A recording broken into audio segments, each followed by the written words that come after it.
Thank you. Okay, we can go. We reach week five and look at women and the struggle for equality, religion, sexual politics, and power in early Ireland. And maybe begin by saying that patriarchy is a local and global phenomenon, and gender inequality, along with poverty, violence, and environmental destruction, is one of the major issues facing the 21st century. Patriarchy, which is basically the rule of the male, seems to have developed in ancient Mesopotamia somewhere between 2400 and 2300 BCE. So it has been around for some 4,500 years. Patriarchy is all pervasive and is an unjust social system that enforces gender roles. Someone put it this way: a society is patriarchal to the degree that it promotes male privilege by being male dominated, male identified, and male centered. A patriarchal society is also organized around an obsession with control and involves, as one of its key aspects, the oppression of women. Or, as my colleague Kathy Higgins has put it in one of her books, patriarchy denigrates women and dehumanizes men and has survived because those making decisions about how society should operate rely on the patriarchal top down power over model to maintain the status quo. Now, the Bible is set in a patriarchal context and written and translated from a patriarchal perspective. And the same can be said for the history of its interpretation. We assume that all of the writers of biblical books were male. It is therefore startling when someone suggests, on the basis of some evidence, that part of the first five books of the Hebrew Bible was written by a woman. The Torah, or first five books of the Bible, Genesis through to Deuteronomy, are a skillfully edited edition of different collections of stories and laws produced at different times and places in Israel's history. Now, different sources have been identified, and one of them always uses the name Yahweh for God. And so it is known as the J source. And the J stories seem to be more concerned with women and are more sensitive to women's issues. In itself, it's not conclusive evidence that the author of J was a woman, but it does open up the possibility that a woman did write J with sensitivities that a male author may not have possessed. So it's not surprising that when we come to look at Celtic society and Celtic hagiography, that we encounter patriarchy. Women in Celtic society may have enjoyed a little more equality than their mainland European sisters, but we can't push that too far. In the Irish Celtic tradition, there are stories of the victimization of women, a classic example being the legend of Macha from Armagh, and she was forced to race against horses even though she was at the point of giving birth. Like the Bible, the lives of the saints have stories of the rape and murder of women, and in Celtic culture, women were exposed to war and retribution given the tribal nature of Celtic society.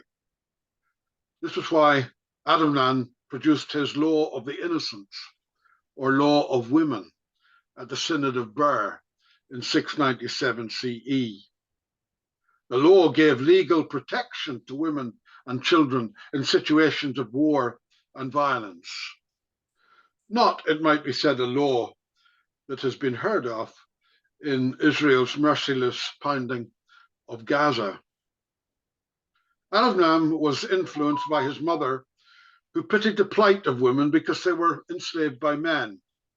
Women were often thrashed and sent into battle to kill each other to satisfy men's warlike ambitions.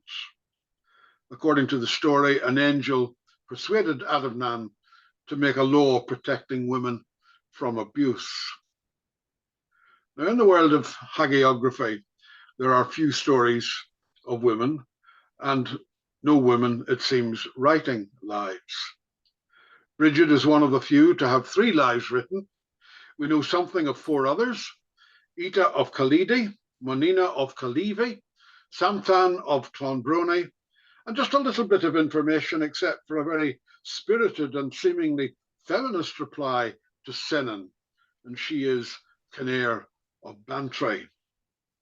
Now, whether the world of the Bible or the world of Irish Celtic society, we are in the world of patriarchy, a male-dominated and controlled world. And a question might be, have we in the 21st century managed to move beyond patriarchy? Well, let's take a look at Ita of Calidi, described as the foster mother of the saints of Ireland. Ita is probably next to Bridget in significance and importance in early Ireland. She's thought to have lived 480 to 570 CE, and some of the Ita stories sound very like those told of Bridget, such as fire blazing outside the room where she slept. Fire is one of those primal images of sacredness, divine presence, and holiness.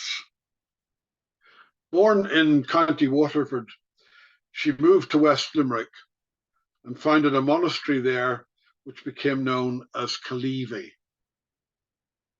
Ita had a big reputation for being an educator, a role that is set in the cultural context of fostering.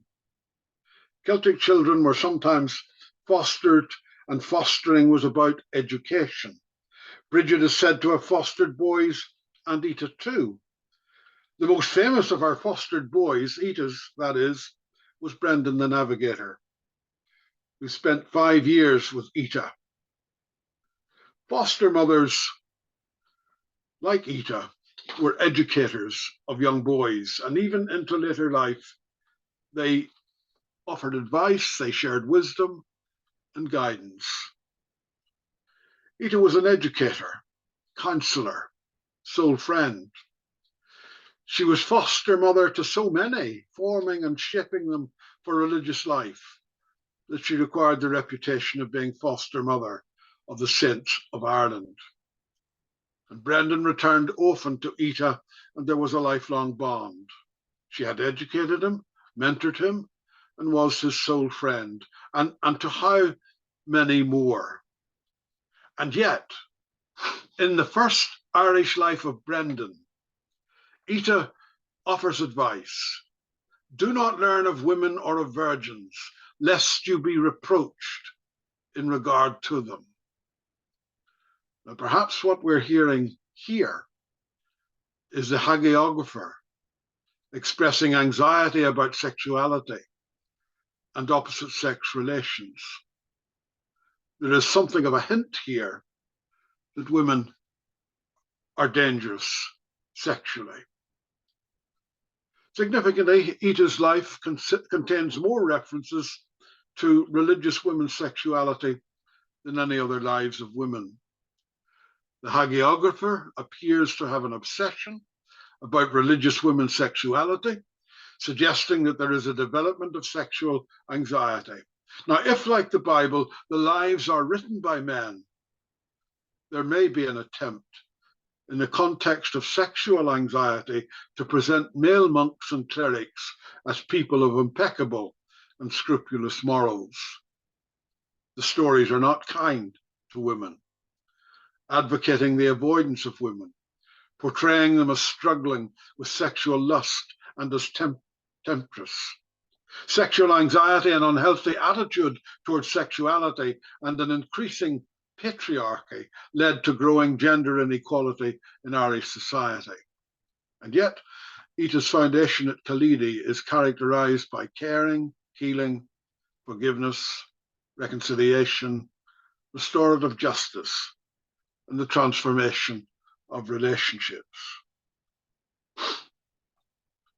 We look at Monina of Calivi, and here we encounter the struggle with gender politics. Monina, with 9 other women, set up a monastic community around Wexford Harbour. She went to Bridget's foundation in Kildare for a while and then returned to her native county Louth and formed a community there. She already had a reputation for selfless care for the poor. Soon there were 150 women in the community. Monina became somewhat overwhelmed by the busyness of the community in Louth, and she left for a quieter life at the foot of Slieve Gullion in County Armagh. The site was Callevey, and Monina died there in 517 CE. Women like Monina struggled with clerics and warriors in a gender battle. Monina seems to have had frequent power struggles, undermining and diminishing her foundations. A bishop, threatened by her nearby foundation, instituted cloister on the nuns, leaving them with very little water during a severe drought. And one monk was determined to destroy Monina's foundation, asserting that a devil had persuaded him to attack and destroy the community. So Monina continually struggled with gender politics. And yet, in that context, she was a significant saint. She had a reputation for educational greatness, negotiating the release of hostages, intervening in local politics, and negotiating with kings. She had wisdom and negotiating skills. And yet, she became disillusioned by gender politics. It is said that she never looked upon the male sex again. And if she did have to address a male, she would cover her face with a veil. Monina, it seemed, lived in a hostile environment of male domination and gender politics, and she struggled with marginalization. A third is Samthan of Clonbrony, and this is about spiritual direction. Samthan's foundation was at Clonbrony, County Longford. She came from a high-ranking Ulster family. Rejecting marriage, she chose the religious life and was in charge of community finances, suggesting that she was skilled in administration. She showed generosity towards the marginalized who came to her monastery. Samthan was a person of considerable gifts, described as an abbess, a spiritual director, an educator, and a church dignitary who attended church synods in Ireland. Now, spiritual direction was her great strength, but it never got away from gender ambivalence. She had a significant association with the Cayley Day renewal movement and its main leader, Medruan. This was a time when armed battles were taking place between monasteries. A battle between Cork and Clonfert resulted in great slaughter. In 824 CE, the Kildare community was plundered by Tala. Christians became disillusioned. There was a distinct lack of leadership in the church, and profound theological questions were being asked about God. Who and where is God? And what models of holy life are available? And this was what influenced the writing of the lives of the saints. Samthan asked Medruan if he would accept women for confession, and would he accept Samthan's soul friendship. He was ambivalent. Samthan does not believe that he would accept women for confession. The issue was Medruan's lust, but Samthan dealt with it by eradicating her own sense of passion, or source of passion. To what extent then did she buy into a male norm of spirituality, accept separatism in spiritual practice, and deny her own spirituality? Now, Bridget did not accept separatism. So there are questions. Is there an equality of spiritual experience? Male norms and practice may still dominate after 2 millennia of Christian history. Do women still struggle to have their spirituality validated as of equal worth and value? Well, there are questions we might want to pick up in the groups, group discussion. Fionnuala will allocate us to rooms. Just to repeat them again, is there an equality of spiritual experience? Do male norms and practice still dominate after 2 millennia of Christian history?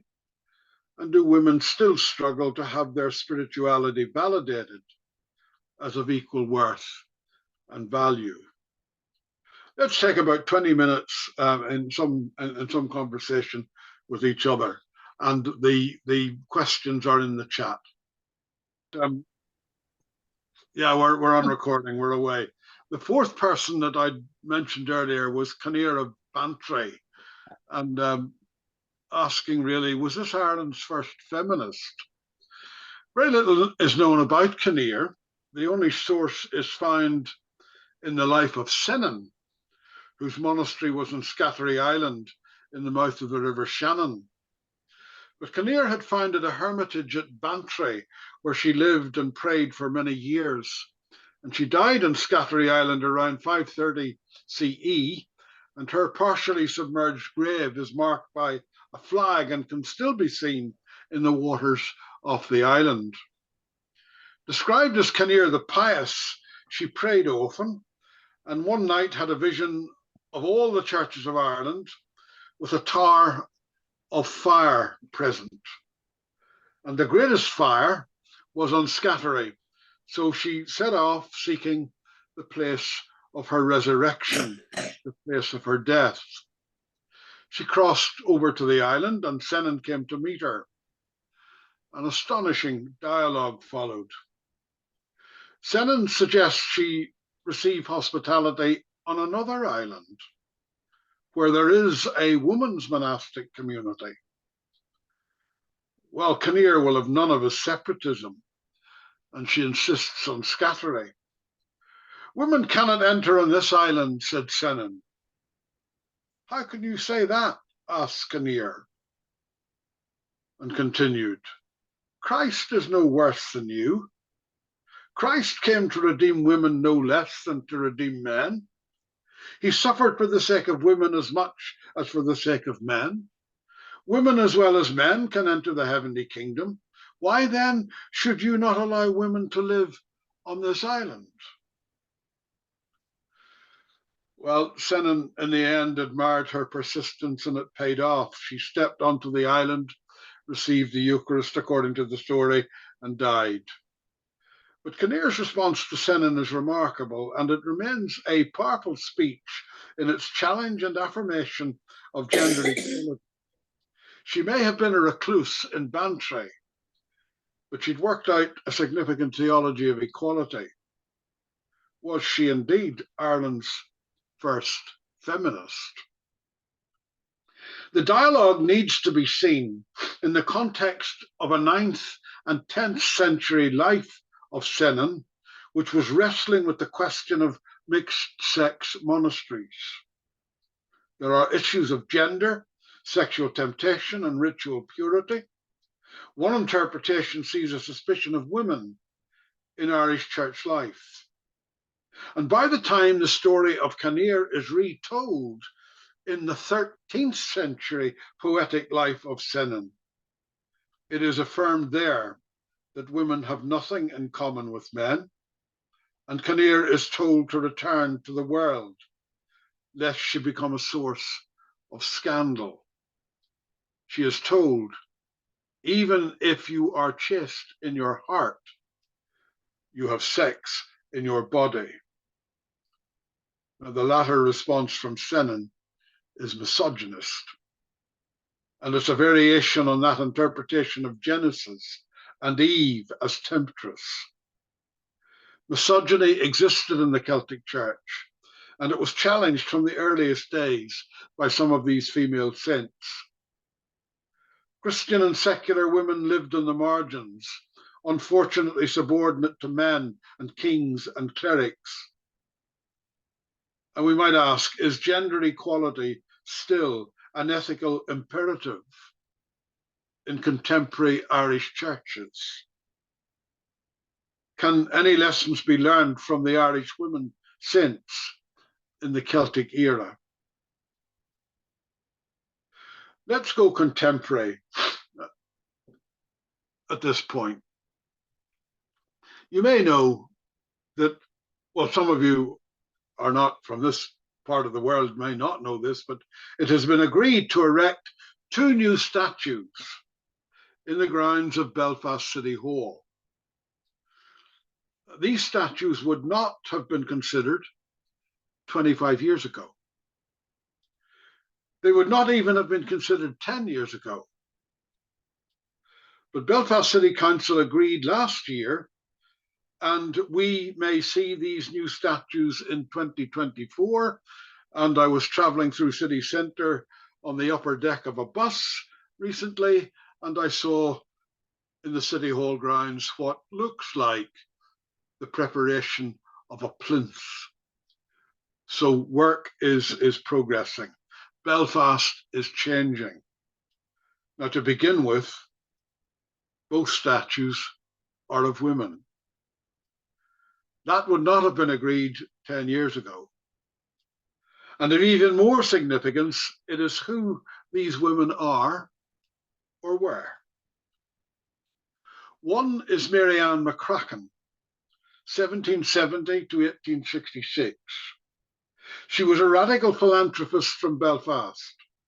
Her father was Francis Joy, who owned and edited the Belfast newsletter. And the McCrackens and the Joys were part of Belfast's liberal Presbyterian middle class, supporting the volunteers and pushing for political reforms during the 1780s. Mary Ann's 3 brothers joined the United Irishmen. Henry Joy McCracken was very active, leading United Irishmen into battle in Antrim. He was arrested, tried, sentenced to death by hanging. Mary Ann walked with him to the scaffold in High Street in Belfast, and at his request, she left him there. She then later made huge efforts to resuscitate Henry Joy without success. Now, there is little doubt that Mary Ann was very much involved with the United Irishmen. She had argued for the liberty and equality for which the United Irishmen were campaigning, that it should be extended to women. And she said, and I quote, "Is it not almost the time for the clouds of error and prejudice to disperse, and that the female part of the creation, as well as the male, should throw off the fetters with which they have been so long mentally bound, and conscious of the dignity and importance of their nature, rise to the situation for which they were designed?" Now, at a time when girls were not thought worth educating, Mary Ann set up 2 schools for girls. From 1814, she was involved with the Belfast Charitable Society, concerned with the welfare of women and children in the Belfast poorhouse. She gave lifelong support for the cause of equality for women, particularly through education. She campaigned for the abolition of slavery, and well into her 80s and her 90s, she went down every day to the busy Belfast docks, handing out leaflets to ensure that no slave trade ever came through the port of Belfast. She campaigned also for the end of climbing boys in chimney sweeping. Mary Ann helped famine victims and the destitute sick, and she taught for many years in an undenominational Sunday school. Intellectually and physically active into her 90s, she died on the 26th of July, 1866.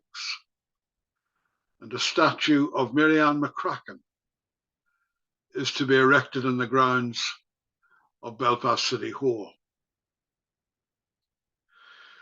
The second statue is of Winifred Carney, 1887 to 1943. Carney was a trade unionist a feminist, and a Republican. She was born on the 4th of December 1887 in Bangor to a Protestant father and a Catholic mother. When she was a child, her father took off to London and was not seen again. Her mother brought them up by running a sweet shop on the Falls Road in Belfast. Winifred became a junior teacher and then qualified as a shorthand typist. She became involved with the Gaelic League and the suffragist and socialist movements. She became secretary of the Irish Textile Workers Union, and she worked hard to improve the wages and the working conditions of the mill girls. Winifred was involved in fundraising for the workers who were locked out in the 1913 Dublin lockout. She was attracted to the Republican movement and was present when Cumann na Ban was founded in Wynn's Hotel in Dublin on the 2nd of April 1914. She was a close friend of James Connolly, joined his citizens' army, and apparently was a cracking shot with a rifle. Winifred was in the post office with Connolly at the 1916 Easter Rising. She was interned after the Rising and was released on the 24th of December 1916. In 1917, she became president of the Belfast branch of Cumann na Ban. Winifred Carney never lost hope in the vision of Connolly's Workers' Republic. She opposed the 1922 Anglo-Irish Treaty, and she hid Republicans such as Countess Markievicz and Austin Stack in her Carlisle Circus home. She was arrested by the Royal Ulster Constabulary and released after 18 days. People recognised her kindness and charm. She continued to work for the Irish Transport and General Workers Union, and in September 1928, she married. And here is the strangest thing of all.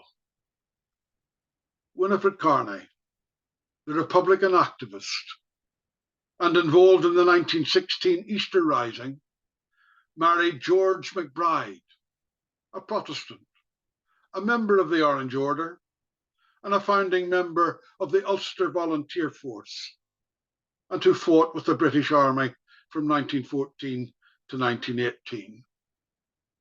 You couldn't make this up. But they lived happily ever after at 3 Whitewell Parade, White House in Belfast. Winifred died in 1943, and George died in 1988. And a statue of Winifred Carney is to be erected in the grounds of Belfast City Hall. The statues of Mary Ann McCracken and Winifred Carney would not, I think, have appeared anywhere 10 years ago. In 2024, both will grace their native city, and we will be able to walk into the City Hall grounds and honour both of them. Things can and do change. Okay, we can have an open plenary discussion. One of the questions was, what does it mean to have those statues of those 2 Belfast women in the grounds of Belfast City Hall?